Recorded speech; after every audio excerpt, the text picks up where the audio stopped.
Here are the answers to the warm-ups for April 29th. First question says, a cube has side lengths of 15 inches. What is the volume of the cube?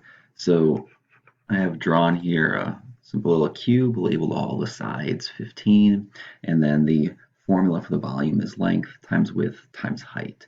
So all you have to do is take 15, which is the length, times 15, which is the width, times 15, which is the height, to see what we get. So 15 times 15 times 15 gives me 3,375. And when you label this, because it's a cube, you'd have to have show its three dimensions. So 3,375, and it would be inches cubed. Number 2 says find the cubed root button in calculator and use it to solve the cubed root of 512. What that's referring to is, let's say I had a cube that the volume ended up being 512 cubic inches. The cubed root of that would imply how long each of the sides of this cube was. Like for this first answer, the cubed root of this would give me 15. Tells me how long the sides were. Now if the volume of the cube is 512, the cubed root would give me how long the sides of that happen to be. So to find that, we're going to use that special key on our calculator. I'm going to go to Desmos. I'm going to click on calculators on the bottom, scientific.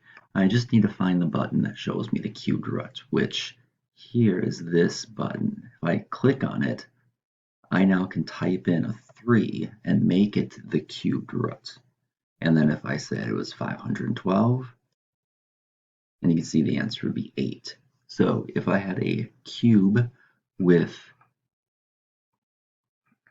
a volume of 512 cubic inches, the cubed root, which is 8, would tell you how long the side lengths were. And lastly, we have solve for x.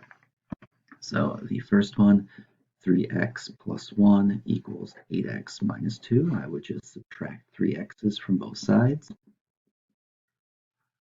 And that's going to leave us with 1 equals 5x minus 2. And then I'm going to add 2. That gives us 3 equals 5x's. And then, of course, divide both sides by 5. This gives you the giant 1x.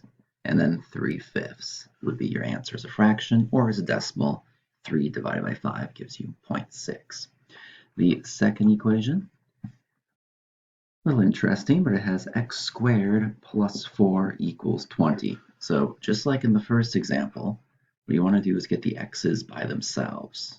So to get the x squared by itself, I would subtract 4 from both sides. And that will leave me with x squared equals 16. Then you can just think about this one. X squared means what value times itself equals 16, and of course it's going to be 4. So in this case, x does equal 4. Now if you didn't know what number times itself is 16, mathematically what we're doing is we're undoing the square. So that means we're not going to take the cubed root, but we're going to take the square root, just like we did back with the Pythagorean theorem. So you have to take the square root of the other side. If I take the square root of 16, well, let's go back to Desmos. Let's clear this.